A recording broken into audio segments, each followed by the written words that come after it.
Thank you. I wish I had time to tell you how briefly I'm going to talk to you today about cars. I'm going to start with the very brief cliche that we've tended to accept, which is that Americans love their cars.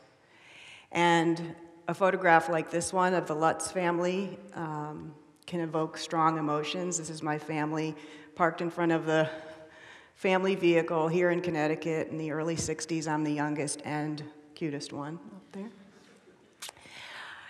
Across the country, people go to auto museums to indulge in their personal and national nostalgia around cars. And a few years ago, I met a man named Dave at one of them.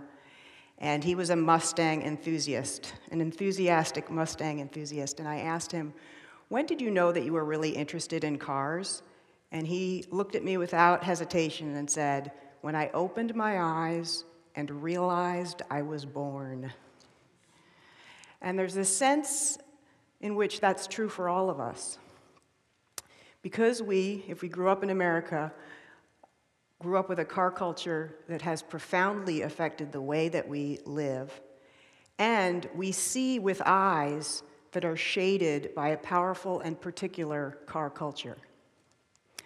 A few years ago, my sister, anthropologist Catherine Lutz, and I decided to write a book together, and it was called Carjacked. And the project was prompted by a couple of tragedies and a couple of moves.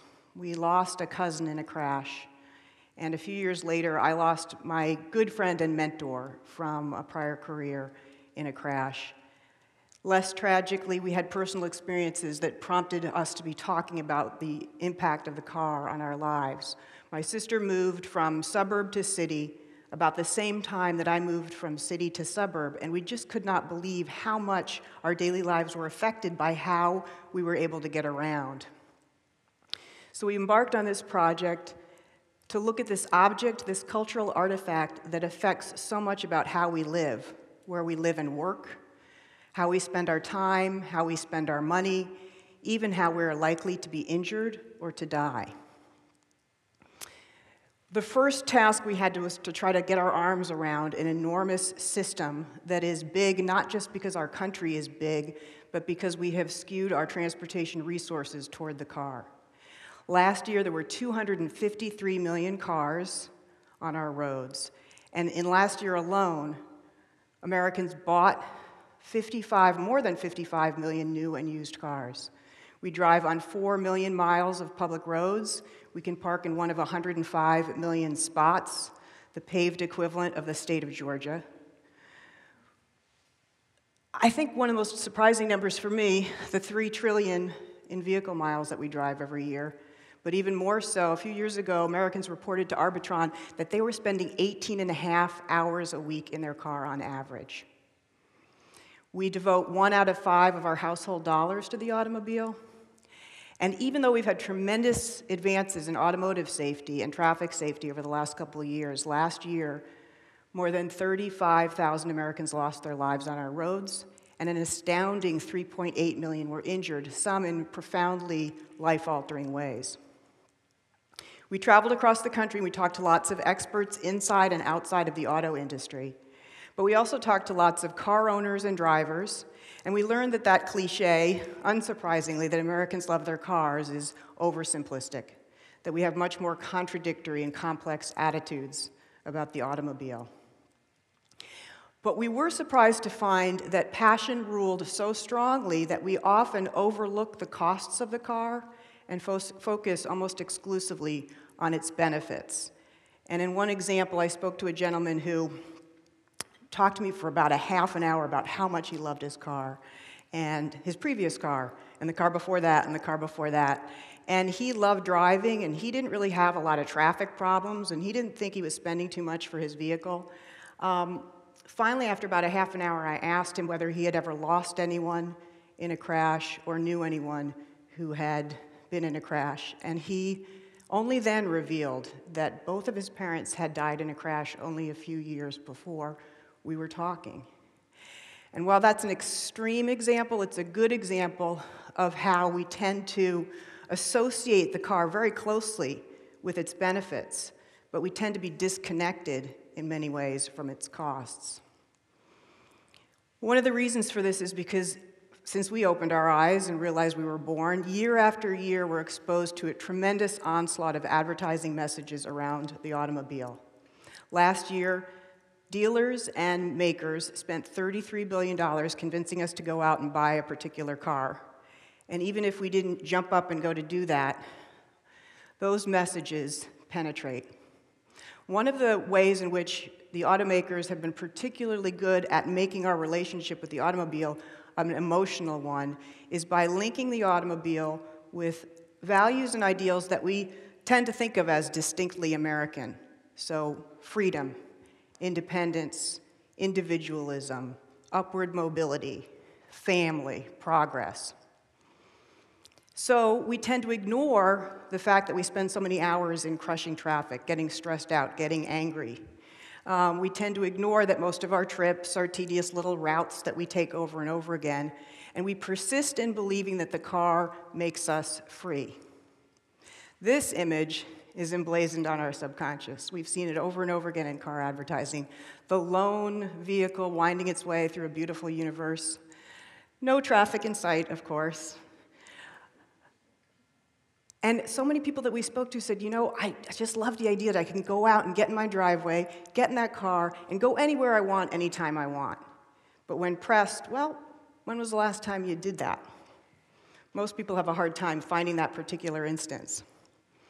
We tend to ignore that most of the cars that are out there look a lot like the other cars that are out there, and we tend to ignore that we are conforming to a car-based system that requires that we spend a lot of our time and a lot of our money on cars. And we persist in accepting the marketer's pitch that our cars are great forms of individualistic self-expression. Poll after poll, Americans, a large minority of them say, you know what, yeah, my car says something about who I am. And the people we spoke to agreed. A lot of them said, you know what, yeah, it does say that I'm eco-friendly, that I drive that Prius. It does say that I'm artsy, that I drive that Scion. One of the biggest costs that we have hidden from us are all of the various costs to our household budget that are in various line items if we do have a budget. I mentioned earlier, 1 out of 5 household dollars are spent on transportation, and in our car-based system, our system that's overdependent on cars, that's mostly because of cars. Lower income families spend a much bigger chunk of their budget on cars, even though they're buying older models and less pricey models. It's taking a bigger bite. And for the vast majority of us, owning a car is really not owning a car, it's having a loan. 85% of all cars sold are sold with a loan, purchased with a loan, and almost 9 out of $10 of those loans are financing the purchase. A little bit more than $10, 10% is going down in a down payment. So we're really borrowing and adding to our household debt in a profound way. And we've become payment shoppers so that we tend to buy more car than we need. And yet we persist in seeing the car as a marker of status, and we tend to still see it as a symbol of achieved success rather than success against a borrowed future achievement. We tend to ignore or are unaware of a lot of the costs to our family health of a system that's overdependent on cars. So asthma, obesity, other lung diseases, and heart disease. These are risks to our family health that we suffer because we are spending too much time in and around cars. We tend to accept a certain amount of risk for ourselves and deny a certain amount of risk to our families of the number of hours and miles we spend driving in terms of our crash risk. And we instead focus on how the family can bring us together. We also tend to accept the notion that if we just buy the right car, if we buy the latest safety innovations, we can protect our families. Even when we total them all up and we look in the face at all of the costs of the car, we tend to believe that many of the costs of the car can be mitigated by the car itself. So a few years ago, there were all those stories about the electric car and what a wonderful innovation this was. And finally, this new generation of electric cars was being rolled out, and this was really going to mitigate a lot of the environmental costs of the car. It was going to reduce our impact of foreign oil. Today, less than 0.5% of cars sold are electric cars. So while it's a wonderful innovation and it's great progress, it's slow progress. The other thing we're doing right now is holding a lot of hope out for the driverless car, the self-driving car. This is going to reduce, we hope, our traffic problems. It's going to reduce our crash risks. But again, this is a future that's out there. We don't know how long it's going to take. And the only problem with that abiding faith that we can solve car problems with the car is that it prevents us from investing in other transportation alternatives. The good news is, a few years ago when we published Carjacked, we argued that we were at a tipping point in American car culture and that the level of overdependence we had reached was unsustainable, and it seems to be the case. The number of licensed drivers has flattened, the number of registered vehicles out there has flattened, and the number of miles that we're driving has been declining steadily since its peak in 2008. As you can imagine, there are about as many explanations and theories as to why this is happening as there are people who think about transportation. But obviously the recession has played a huge role. Most people will concede that. But there are other reasons as well why we seem to be pulling back from an overdependence on the car. And the hope for those of us who think we've been overdependent on the car rests with the millennials. They're delaying licensing, they're delaying car buying, and they're driving fewer miles. And they're doing this for, again, a variety of reasons. In some cases, it's because younger people are having trouble gaining full, high-paying employment, and so they can't afford the car that they want. But there are also important other reasons why this shift is happening. One is very simple.